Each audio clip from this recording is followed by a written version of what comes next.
ನಮಸ್ಕಾರ ಎಲ್ರಿಗೂ. Season 11 big boss ಮುಗಿಸಿ ಆಚೆ ಬಂದ 1 ವೀಕ್ ಏನೋ ಟೈಮ್ ಇತ್ತು. ಅಂದರೆ ಟೆಂಪಲ್ ರನ್ ಎಲ್ಲ ಮುಗಿಸಿದ ಕೂಡಲೇ ಕಾರ್ತಿಕ್ ಅಣ್ಣ ಫೋನ್ ಮಾಡಿತು. ಈ ಥರ ಒಂದು ಸಿನಿಮಾ ಮಾಡ್ತಿದ್ದೀವಿ, ಸಂಚಿತ್ ಹೀರೋ, ಆ ಸಿನಿಮಾದಲ್ಲಿ ನೀನು ಆ್ಯಕ್ಟ್ ಮಾಡಬೇಕು ಅಂತ. ಈ ಕತೆ ಕೇಳಿಲ್ಲ, ಎಂಥದ್ದು ಇಲ್ಲ. ಯಾಕಂದರೆ ಫಸ್ಟಿಂದನೂ ನನಗೆ ಸುದೀಪ್ ಸರ್ ಅವರು ಮ್ಯಾಕ್ಸ್ ಸಿನಿಮಾ ಇರ್ಬೋದು, ಅದಕ್ಕಿಂತ ಮುಂಚೆ ಅಂಬಿನಿಂಗ್ ವಯಸ್ಸಾಗಿರೋದು ಇರ್ಬೋದು. ಬಟ್ ಕೆಲವೊಂದು ಪಾತ್ರಗಳು ಕೆಲವೊಬ್ಬರು ಕರೆದಾಗ ಆ ಪಾತ್ರಗಳು ಮಾಡೋ ಬಂದಾಗ ಆ ನಂಬಿಕೆ ಅನ್ನೋದು ತುಂಬಾ ಗಟ್ಟಿಯಾಗಿರುತ್ತೆ ಕಲಾವಿದರಿಗೆ. ಅದರಲ್ಲಿ ನನಗೆ ಪ್ರೊಡಕ್ಷನ್ ವೈಸು ಪ್ರಿಯಾ ಮೇಡಮ್ ಅವರು ಮತ್ತು ಕಾರ್ತಿಕ್ ಅಣ್ಣ ಮತ್ತು ಯೋಗಿ ಅವರು KRG ಸ್ಟುಡಿಯೋಯಿಂದ ಈ ಅವಕಾಶ ಸಿಕ್ಕಿದ್ದು. ಫಸ್ಟ್ ಟೈಮ್ KRG ಸ್ಟುಡಿಯೋಯಿಂದ ನಾನು ಆ್ಯಕ್ಟ್ ಮಾಡ್ತಿರೋದು. ಯೋಗಿ ಅಣ್ಣ ನನಗೆ ಸುಮಾರು ಬಿರುಗಾಳಿ ಸಿನಿಮಾ, ಗೆಳೆಯ ಸಿನಿಮಾಯಿಂದನೂ ಪರಿಚಯ. ಅವರು ಯೋಗಿ ಅಣ್ಣ ಕೈಲಿ ಅಂದರೆ ಹರ್ಷಮಾಶು ಜೊತೆಗೆಲ್ಲ ವರ್ಕ್ ಮಾಡ್ತಿರ್ಬೇಕಾದ್ರೆ ಆ ಟೈಮಿಂದನೂ. ಬಟ್ ಈ ಪಾತ್ರ ಶ್ರೀಧರ್ ಅನ್ನೋ ಕ್ಯಾರೆಕ್ಟ್ರು ಪಾತ್ರ ಕೇಳ್ದಿರೋ ಒಪ್ಕೊಂಡಿದ್ದು. ಸೆಟ್ಟಿಗೆ ಹೋಗಿ ಆಮೇಲೆ ವಿವೇಕ್ ಒಂದ್ಸಲ ಕ್ಯಾರೆಕ್ಟರ್ ಹೇಳಿದಾಗ ವಿವೇಕ್ ಅವ್ರದ್ದು ಬಾಡಿ ಲ್ಯಾಂಗ್ವೇಜು ಕೆಲವೊಂದು ಅವರು ಜುಬ್ಬ ಹಾಕೊಳ್ಳೋದು, ಅವರು ಯಾವಾಗೂ ಜುಬ್ಬ ಹಾಕ್ಕೊಂಡೇ ಇರ್ತಾರೆ. ಬಟ್ ಸೇಮ್ ಅದೇ ಥರ ಡಿಸೈನ್ ಎಲ್ಲ ಮಾಡಿದಾಗ ಈ ಮನುಷ್ಯ ಈ ಅಪ್ಪನ ಪಾತ್ರ ಏನಾದರೂ ನನಗೇನಾದರೂ ಬರೆದ್ಬಿಟ್ಟು ಏನಾದರೂ ನನ್ನ ಕೈಯಲ್ಲಿ ಆ್ಯಕ್ಟ್ ಮಾಡಿಸ್ತಿದ್ದಾನ ಅಂತ ಅನಿಸ್ತು. ಅದೇ ಥರನೇ ಮ್ಯಾನರಿಸಮ್ ಹಂಗೆ ಇತ್ತು. ಒಂಥರ ಅವ್ರ ಲುಕ್ಕೂ ಹಂಗೆ ಇತ್ತು. ಸೈಲೆಂಟಾಗಿರೋರು ಏನು ಯೋಚನೆ ಮಾಡ್ತಿದ್ರು ಏನು ಅನ್ನೋದು ಗೊತ್ತಾಗ್ತಿರ್ಲಿಲ್ಲ ಆ ಥರದ್ದೆಲ್ಲ. ಬಟ್ ತುಂಬ ಚೆನ್ನಾಗಿ ಎಕ್ಸ್ಪ್ಲೇನ್ ಮಾಡಿದ್ರು ಆ ಪಾತ್ರ. ಬಟ್ ಶ್ರೀಧರ ಕ್ಯಾರೆಕ್ಟರ್ ಏನೇ ಇವತ್ತು ಸ್ಕ್ರೀನ್ ಮೇಲೆ ಬಂದು ಅಂಡರ್ ಪ್ಲೇ ನಾನು ಏನು ಆ್ಯಕ್ಟ್ ಮಾಡಿದ್ದೀನೋ ಅದಕ್ಕೆ ನೀವು ನನಗೆ ತುಂಬಿಸಿದ್ದು ಆ ಕತೆ, ನನ್ನ ಪಾತ್ರ ಬಗ್ಗೆ ಅಷ್ಟೊಂದು ಚೆನ್ನಾಗಿ ತುಂಬಿಸಿದ್ದಕ್ಕೋಸ್ಕರ ಆ ಪಾತ್ರ ಇಷ್ಟು ಚೆನ್ನಾಗಿ ಬಂದಿದೆ. ಆಮೇಲೆ ಪ್ರತಿಯೊಬ್ಬರು ನಿನ್ನೆ ಸಿನಿಮಾ ನೋಡಿದವರೆಲ್ಲ ಇಷ್ಟು ದಿನದಲ್ಲಿ ನಾನು ನೋಡಿರೋಂಥ ಒಂದಷ್ಟು ಪಾತ್ರಗಳೆಲ್ಲ ಬಿಟ್ಟು ಈ ಪಾತ್ರನ ಬೇರೆ ವಿಭಿನ್ನವಾಗಿದೆ ಅಂತೇಳಿ ಮೆಚ್ಚಿಕೊಂಡಿದ್ದಾರೆ. ಎಲ್ರಿಗೂ ಥ್ಯಾಂಕ್ ಯು ಸೋ ಮಚ್. ಪ್ರತಿಯೊಬ್ರಿಗೂ. ಹಾಗೆ ಸಂಚಿತ್, ಲವ್ ಯು ಅಷ್ಟೇ. ಯಾಕಂದರೆ ಸಿನಿಮಾ ಇಂಡಸ್ಟ್ರಿಗೆ ಬರೋಕ್ಕಿಂತ ಮುಂಚೆಯಿಂದನೂ ಪರಿಚಯ ಸಂಚಿತ್ತು. ನಾವು ರಂಗಶಂಕರದ ಹತ್ರ ಬರ್ತಿರೋನು ನಾಟಕ ನೋಡೋಕ್ಕೆ, ಆವಾಗಿಂದನೂ ಪರಿಚಯ.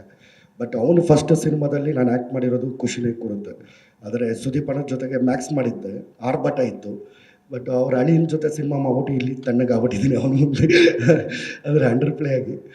But Chandru sir and Charan sir, ನಿಮ್ಗೆ ಬಿಗ್ ಫ್ಯಾನ್ ಸರ್ ನಾನು. ಗೋಧಿ ಬಣ್ಣ ಸಾಧಾರಣ ಮೈಕಟ್ಟುಯಿಂದಲೂ ಬಿಗ್ ಫ್ಯಾನ್ ಸರ್. ಬಟ್ ಈಗ ಮ್ಯಾಂಗೋ ಪಚ್ಚದಲ್ಲಂತೂ ನಿಮ್ಮ ಬ್ಯಾಕ್ಗ್ರೌಂಡ್ ಸ್ಕೋರ್ ಅಂತೂ ಅದ್ಭುತ ಸರ್, ಸೂಪರ್ ಸರ್. ನೀವೇ ಈ ಸಿನಿಮಾದಲ್ಲಿ ನೀವು one of the hero sir. Chandru ಅಣ್ಣ, ಲವ್ ಯು. ನಿಮ್ಮ ಜೊತೆ ಮ್ಯಾಕ್ಸ್ ಎಲ್ಲ ಮಾಡಿದ್ದೀನಿ, ತುಂಬ ಚೆನ್ನಾಗಿತ್ತು, ಸೂಪರ್. ಹಾಗೆ ಜೈ, ಇಲ್ಲಿ ಕೆಲವೊಬ್ಬರಿಗೆ ಹೊಸ್ದಾಗಿ ಸಿನಿಮಾಗೆ ಅಂತ ಬರ್ತಾರೆ. ಅಂದರೆ ಒಂದಷ್ಟು ಬ್ಯಾಕ್ಗ್ರೌಂಡ್ ಇರಲ್ಲ, ಬಟ್ ಅವ್ರ ಕಲೆ ನಂಬ್ಕೊಂಡು ಆ ಥರದ್ದೆಲ್ಲ ಬರ್ತಾರೆ. ಬಟ್ ಎಷ್ಟೇ ಬ್ಯಾಕ್ಗ್ರೌಂಡ್ ಇದ್ರೂ ಜೈ ಬಂದ್ಬಿಟ್ಟು ಮುರಳಿ ಸರ್ ಇದ್ದಾರಲ್ಲ, ಶಿವಮುರಳಿ ಅವ್ರ ಅಕ್ಕನ ಮಗ. ಬಟ್ ಅವನಿಗೆ ಅವೆಲ್ಲ ತಲೆಯಲ್ಲೇ ಇರಲಿಲ್ಲ. ನಾನು ಈ ಥರ ಫ್ಯಾಮಿಲಿಯಿಂದ ಬಂದಿದ್ದೀನಿ ಅನ್ನೋದು ಏನೂ ತಲೆಯಲ್ಲಿ ಇರಲಿಲ್ಲ.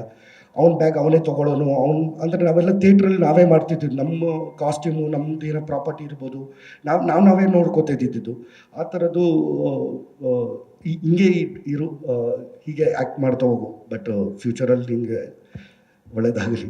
ಸೂಪರಾಗಿ ಆ್ಯಕ್ಟ್ ಮಾಡಿದ್ದೀಯ ಸಂಚಿ. ನಿನಗೂ ಅಷ್ಟೇ, ಲವ್ ಯು ಅಷ್ಟೇ. ಇನ್ನೇನು ಕಾಜಲ್ ಮೇಡಮ್ ಚೆನ್ನಾಗಿದೆ ಬಿಡಿ.